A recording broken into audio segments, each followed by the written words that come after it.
Woo! All right, let's go. We're going to do Algebra 1, Proportions and More Equations practice worksheet. Hey, if you're not subscribed, feel free to do that. Go ahead and give me a like, throw me a comment, let me know how I'm doing. Look, I like to hear the good and the bad, so please let me know. I just want to make it better for everyone involved. The goal is to just try to make everyone a little bit more mathematically inclined, right? That's the goal. If you're a teacher, there's a free PDF in English and Spanish you can download. Have your students do it, and then show them the video. Make sure they give it a like. Make sure they subscribe. Okay, let's go. All right, when you're solving a proportion, you do this thing called cross multiplication. So you take that numerator times that denominator, and you set it equal to that denominator times that numerator. So you kind of go like that and like that. And that's where the cross comes into play, right? You see the cross? So cross multiply. So I'm going to do 8 times 3, and that equals 4 times x. Now simplify each side. That's 24 equals 4x. Remember, your goal is to solve for x, so you're going to do the inverse operation of multiplying by 4. The inverse operation of multiplying by 4 is dividing by 4. Now notice how we get 6 equals x, right? But we never want to write our final answer that way. So when I go here, it's always the variable you're trying to solve for equals the value. So always put the variable on the left. All right, let's do it again, right? We're going to cross, boom, boom, ply. Okay, so this gives me 2m times 5, and that equals 8 times 24 or 25, or 25 times 8. Okay, now simplify. Simplify means perform the operation. Don't let this fool you. This is 2m times 5. So you multiply the coefficient, that's how many m's you have, times the constant. So 2 times 5 is 10, and then you still have that variable m. This I'm going to multiply 25 times 8. Ooh, that is 200. Good job. Now I'm just going to do the inverse operation for multiplication. The inverse operation for multiplication is division. So I'm going to divide both sides by 10.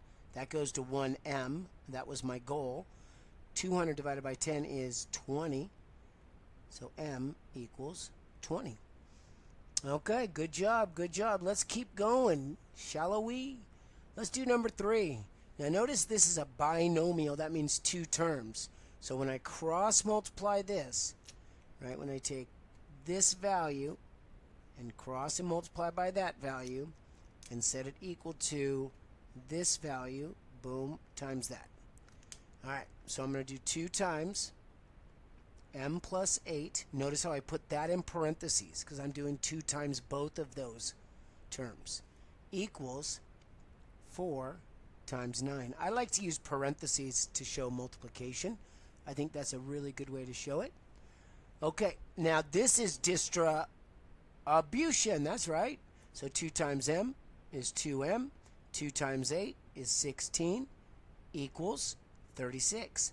Notice how I try to line things up nicely, right?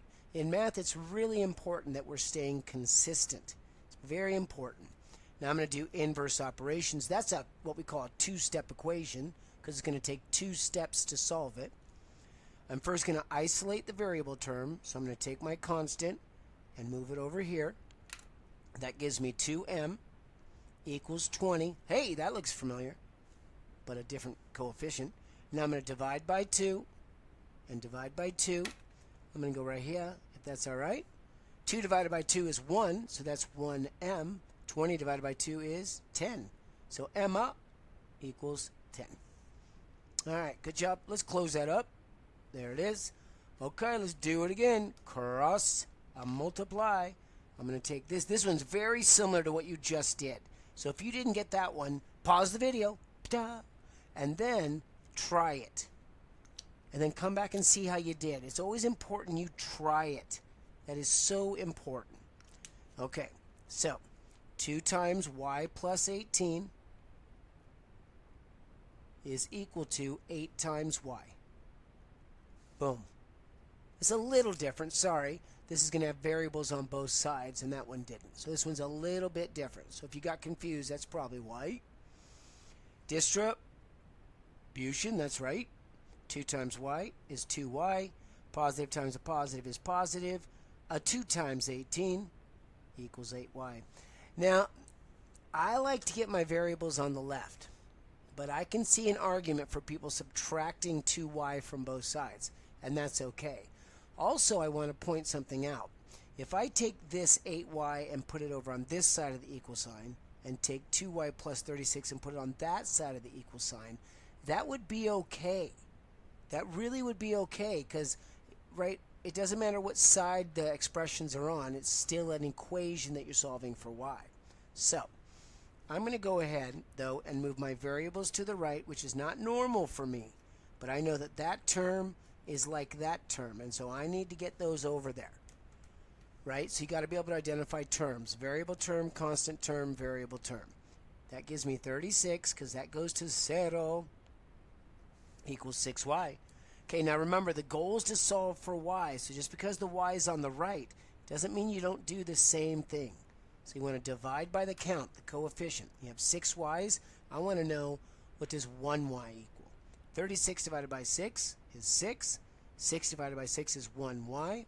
Remember, never write your final answer with y on the right. So y equals 6. Okay, let's do it again. Number 5. I like this one. Okay, so let's cross multiply. I'm going to do that, boom, times that. And then I'm going to do the 5 times that. Now it looks like here we're going to have a double distribution scenario. So 3 times what we say quantity of j plus 6 is equal times the 5 times the quantity of j minus 4. Okay, so that's what that looks like. We're going to distribute on both sides. So notice on the left hand side, 3 times j and 3 times 6. 3 times j is 3j. Positive times a positive, 3 times 6. Now we're going to distribute the 5. Notice I've done no inverse operations. 5 times j is 5j. Positive times a negative is a negative. Then 5 times 4 is 20. Okay, no terms to combine here, so I cannot simplify that side. No terms to combine there, so I cannot simplify that side. So I'm going to go into inverse operations. Remember, I like my variables on the left, so I'm going to move my 5j's over there. Opposite of a positive 5j is a minus 5j. Again, notice how I line things up, right? Good habits.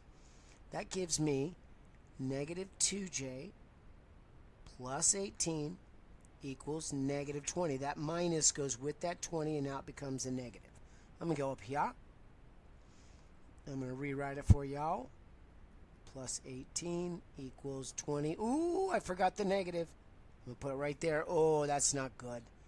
All right, I'm going to go like this, make that and put my negative right there. Ouch.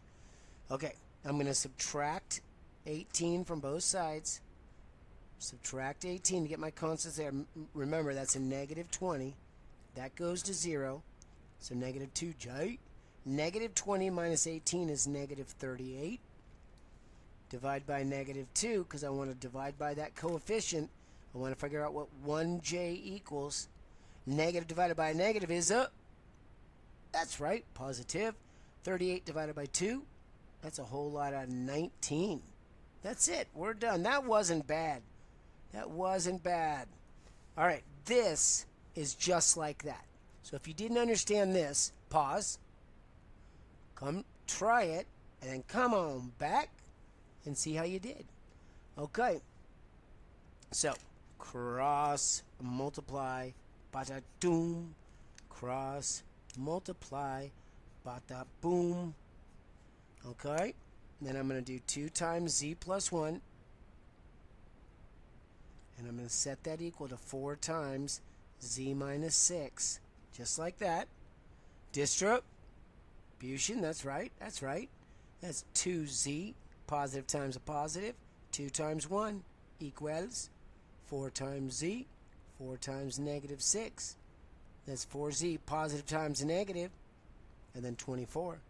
Okay, can't combine those, can't combine those. Inverse operations. I like my variables on the left. I do that the majority of times for sure. It gives me that. 2 minus 4. Let's go up here.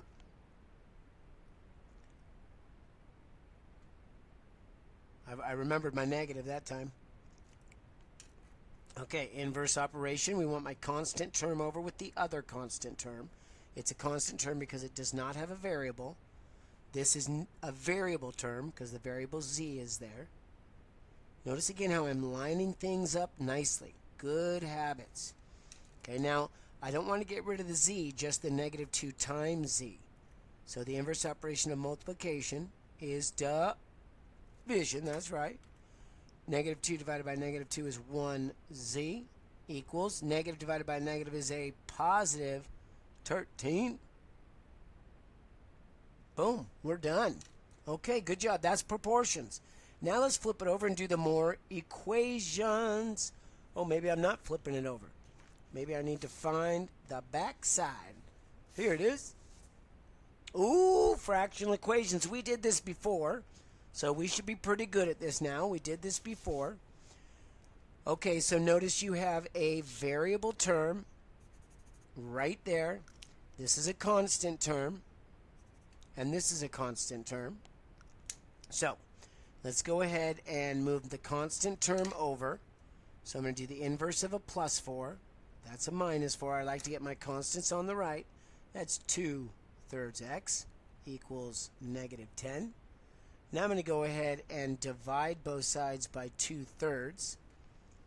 So when I divide by 2/3, you got to make sure when you divide by a fraction, you put it in parentheses. Some people will say invert and multiply, and that's great. Okay? But when you do this, I'm going to go here. 2/3 divided by 2/3 is 1, so that's 1x. And this is going to give me negative 15. Okay, so that's my answer. X equals negative 15. They want me to check it, so how you check it is you go to the original equation. That's where x would go. Okay, so now I'm going to put in a value for x. I'm going to put in negative 15. Multiply by the top, divide by the bottom. So that's negative 30 divided by 3.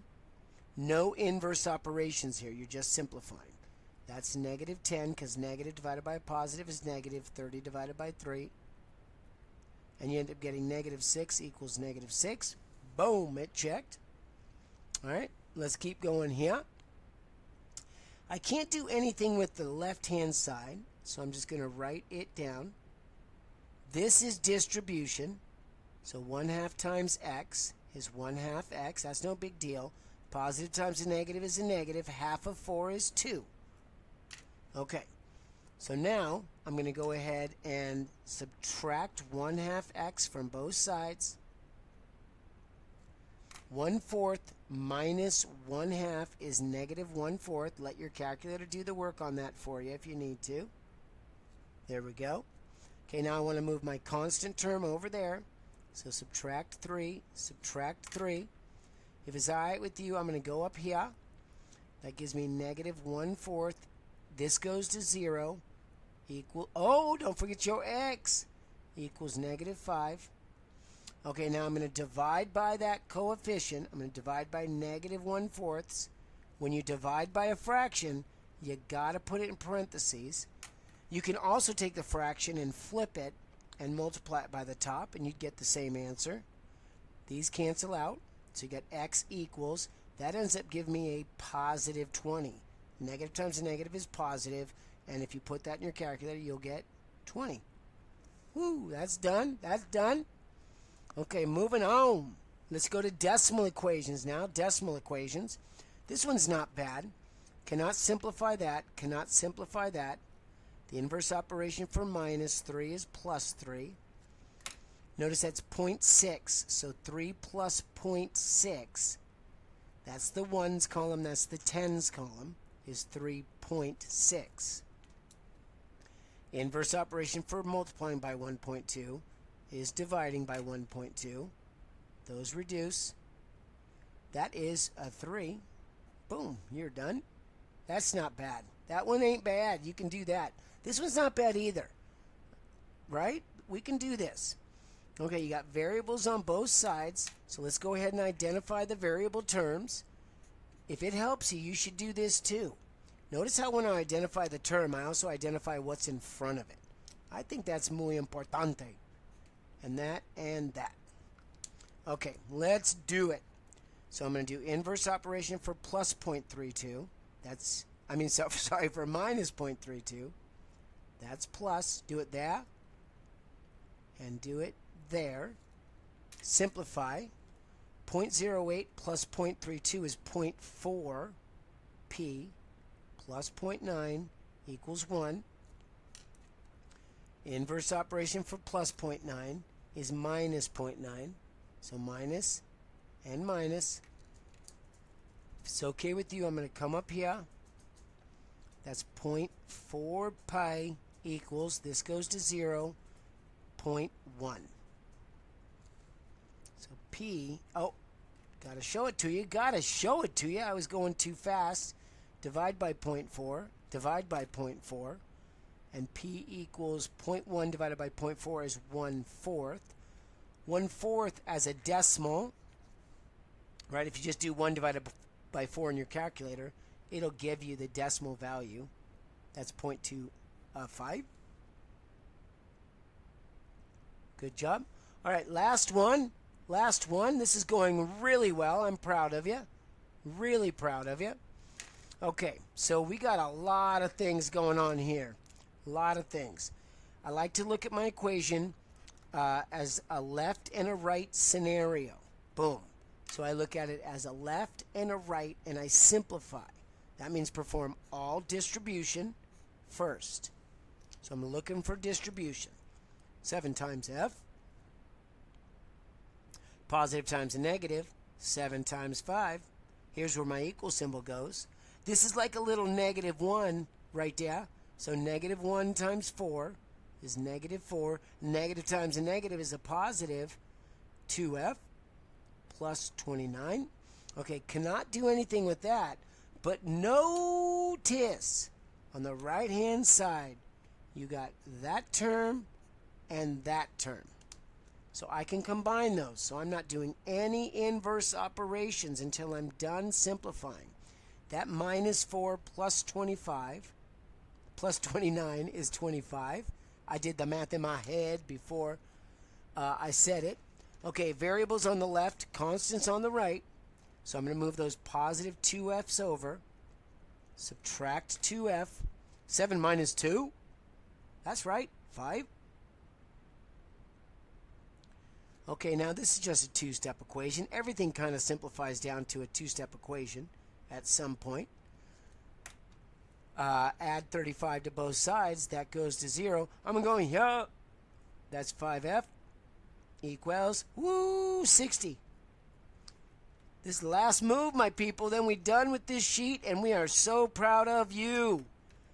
That's 1f equals 60 divided by 5 is 12. And that is my final answer. Good job, my people. It's important you stay strong for you. I can do what I can do, but really when it comes down to it, you got to do it for you. All right? Great job. Have a wonderful evening, afternoon, morning, day, whatever. Come on back. Don't forget to subscribe. See ya.